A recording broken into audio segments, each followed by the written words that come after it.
felt very whirlwind and overnight, but actually if you look back at history, or indeed what he was just saying as he was looking to buy Twitter, this kind of makes sense. Yeah, this is very much Elon Musk essentially putting himself in Twitter's brand.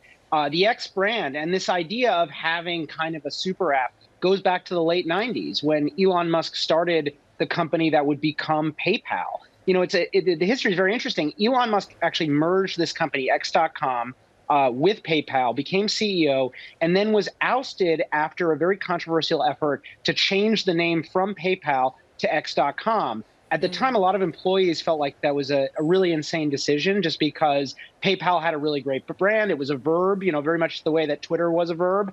And also when you're talking about finance, right, trust and so on is very important. And I think the same issues could be at play here. On the other hand, Elon Musk has managed to, defy the laws of business gravity many times. So it's possible that this will look brilliant in retrospect. Let's talk about whether it could look brilliant. Philip, from your perspective, do you think Twitter, now X, could win back not only advertisers, but the consumer to have the trust that this could be a payments player and a big one? Yes, absolutely. I see so many people writing Twitter or X's obituaries right now saying that it's over. And I see the opposite, right? I see Elon fulfilling his long-term dream of having a universal app, a super app, whatever you want to call it, that's going to do a variety of things. He wants to change the way we pay people, the way that people get monetized for their content. I see this as really the beginning of something huge, and there's no stopping Elon when he really wants something. Philip, to your point, of course, with someone who's very much steeped in the world of Web3 right now, how much is this having to adopt Web3 or crypto, or will it be more of what we would associate PayPal and Venmo with? Yeah, I think Elon really wants to adopt crypto and he wants to embrace the Web3 ideals, but I think that will be selling it short. I think he needs to embrace both. You can live in a world that's Web3 and Web2 to be able to handle payments, et cetera. I mean, he's making Twitter, it's essentially a universal namespace. People want to know who I am. I'm PBS identity. I don't necessarily get my whole name. I get the handle that I've chosen. And from that point on, people can send me money directly to that. And for me, it's something that bridges this gap between Web 2 and Web 3. Max, the history is so fascinating, and the fact that he ultimately was ousted because people felt that this was a mad move and brand destruction. How much are you reading and feeling that ultimately we are destroying something with Twitter, with tweets, with the bird, or not, that actually people want to be involved in the brand of Elon?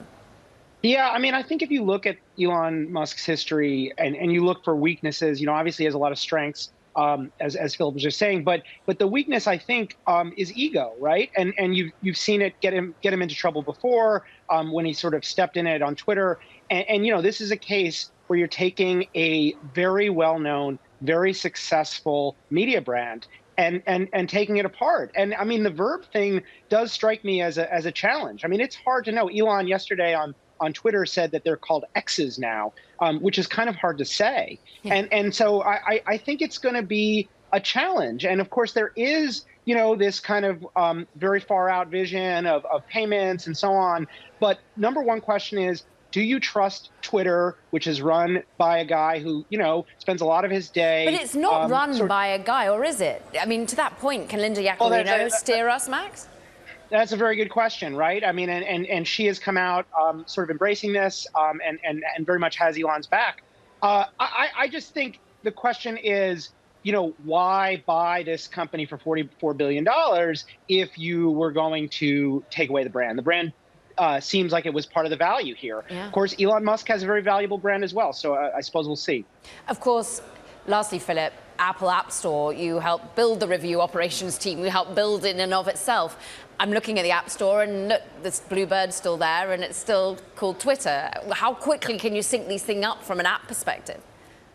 He could have done a sync immediately, right? It's pretty trivial for them to be able to submit the changes, get the logo updated, and then have the app updated in a matter of hours. So why that's taking a longer time makes me wonder if there's some additional features that he hasn't announced that are going to go with it as well. Otherwise, it should have been through already.